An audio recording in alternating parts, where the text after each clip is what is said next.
कई किताबों को देखे हैं, पढ़े हैं, कहीं भी इस तरह का कोई वाक़या नहीं लिखा हुआ जिस तरह से ओपनली उस तरह से बात कहीं नहीं लिखा हुआ है। तो ये गलत है। ये सदन में इससे ज़्यादा हमारा क्या जग हँसाई हो सकता है। पूरे देश विदेश में जग हँसाई हो रहा है। बिहार से बाहर क्या, इंडिया से बाहर क्या, पूरे दुनिया में हमारा जग हँसाई हो रहा है। कैसा मुख्यमंत्री हैं बिहार के। नमस्कार, आप न्यूज़ फाउंडेशन देख रहे हैं। मैं हूं आपके साथ वंदना। इस वक्त हमारे साथ बात करने के लिए हैं बीजेपी एमएलसी जीवन जी।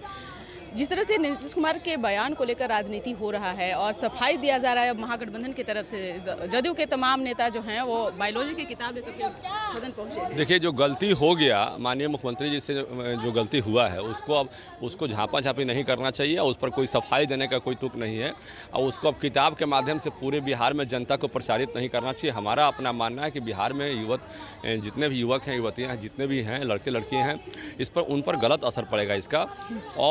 और इस तरह की जब हम उनको किताब ले जाकर वहाँ पर किताब ले जाकर दिखाएंगे, देखिए ये लिखा वो लिखा, तो जिस तरह से ओपनली माननीय मुख्यमंत्री जी, हम भी कई किताबों को देखे हैं, पढ़े हैं, कहीं भी इस तरह का कोई वाक़या नहीं लिखा हुआ जिस तरह से ओपनली उस तरह से बात कहीं नहीं लिखा हुआ है। तो ये गलत है और हमें लगता है कि इस पर माननीय मुख्यमंत्री जी ने कहा है कि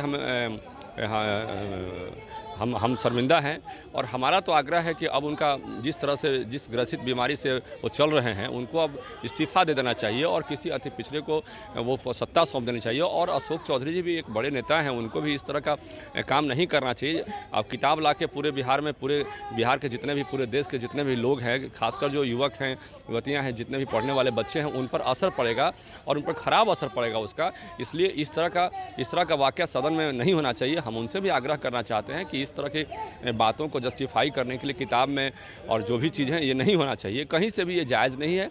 और फिर हम एक बार कहते हैं कि अब ये सदन में इससे ज़्यादा हमारा क्या जग हँसाई हो सकता है। पूरे देश विदेश में जग हँसाई हो रहा है। बिहार से बाहर क्या, इंडिया से बाहर क्या, पूरे दुनिया में हमारा जग हँसाई हो रहा है। कैसा मुख्यमंत्री हैं बिहार के।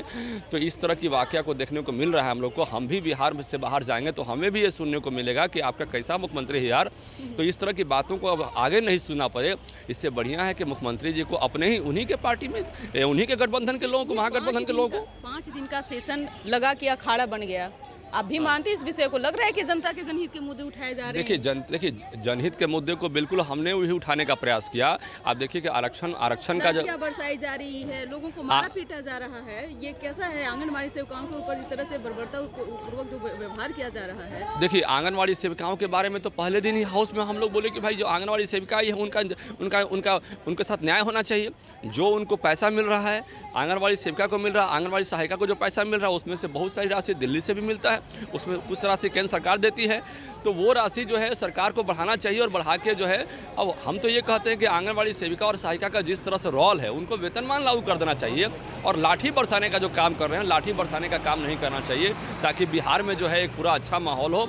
अरे भाई, उनका भी हक है। दिन रात बच्चों को पढ़ाती हैं, बच्चों को खेलने पालने का पालन पोषण करती हैं और वही बच्चे ना आगे चल के फिर बड़े होते हैं और बड़े स्कूल में जाते हैं। तो वो जो मुख्य काम कर रही है, साफ सफाई का काम करती है, बच्चे को पढ़ाने का, लालन पालन पोषण का काम करती है, तो उनका ध्यान रखना चाहिए और आंगनबाड़ी सेविकाओं के साथ न्याय होना चाहिए। दिवाली और छठ पूजा मना रहा है एक तरफ, ये लोग कैसे घरों में देखिए, जिस तरह का माहौल बिहार में बन गया है, उस तरह का माहौल बिहार में तो बनना नहीं चाहिए था। खासकर आंगनबाड़ी सेविकाओं के बारे में अभी देखिए 178 विद्यालयों का निलंबन हुआ है, वित्त रहित विद्यालयों का। तो एक तरफ सरकार कर रही है कि हम शिक्षा में सुधार की बात करें, दूसरी तरफ विद्यालयों का निलंबन कर रही है, विद्यालयों को। और निलंबन करके उन 5 लाख छात्रों का क्या होगा जिनका निलंबन हुआ है? उन स्कूल में 8000 से ऊपर उसमें शिक्षक पढ़ाते हैं, उन शिक्षकों का क्या होगा जिनका निलंबन हुआ है? तो एक तरफ आप जो ढकोसला बात कर रहे हैं ना कि भाई हम शिक्षा में सुधार कर रहे हैं, आपको किसी भी कीमत पर वित्त रहित स्कूलों का, अनुदानित स्कूलों का निलंबन नहीं करना चाहिए, उसमें रास्ता निकालना चाहिए। जैसे सरकार के पास जितने भी स्कूल हैं उसमें सरकार पैरामीटर जो मेंटेन करना, उतना पैरामीटर मेंटेन नहीं कर पा रही है, फिर भी बच्चे पढ़ रहे हैं उसमें। तो अब और उसमें थोड़ी सी कमी बेसी है, तो उसको आप उसको सीधे क्लास आप निलंबन की बात कर रहे हैं। तो कहीं से भी ये 5 लाख छात्रों के साथ आप जायज़ बात नहीं कर रहे हैं, उनके साथ, उनके भविष्य के साथ खिलवाड़ कर रहे हैं। तो सरकार यहाँ पर देख रहे हैं कई अपने मुद्दों, सरकार जनहित के मुद्दों से भागना चाह रही है, चाहे आंगनबाड़ी सेविका की मुद्दा हो, चाहे स्कूल का मुद्दा हो, चाहे चाहे यहाँ पर हाउस में तो खैर मुख्यमंत्री जी ऐसा बयान दिए हैं जो पूरे जीवन काल में हमें नहीं लगा कि पूरा हिंदुस्तान का कोई मुख्यमंत्री ऐसे बयान दिए होंगे। और अब उनको माफ़ी नहीं मांगनी चाहिए, उनको अब सीधे जो है शांतिपूर्वक उनकी विदाई यहाँ हो जाए, उनको ये सोचना चाहिए। और उन्हीं के पार्टी के भाई अति पिछड़ा समाज के कोई आदमी हो, पिछड़ा समाज के कोई आदमी हो, उनको सत्ता उनको सौंप देनी चाहिए, ताकि जो है एक समाज में अच्छा मैसेज जाए कि नहीं, माननीय मुख्यमंत्री जी का विदाई जो है कई बार मुख्यमंत्री रहे, अब अच्छा से उनका विदाई हुआ है, ये अच्छा रहेगा बिहार के लिए। जी, बात करने के लिए तो आपने सुना कि क्या कुछ कहना था बीजेपी एमएलसी जीवन कुमार का। इसको बस इतना ही, बने रहिए नेशन के साथ। धन्यवाद।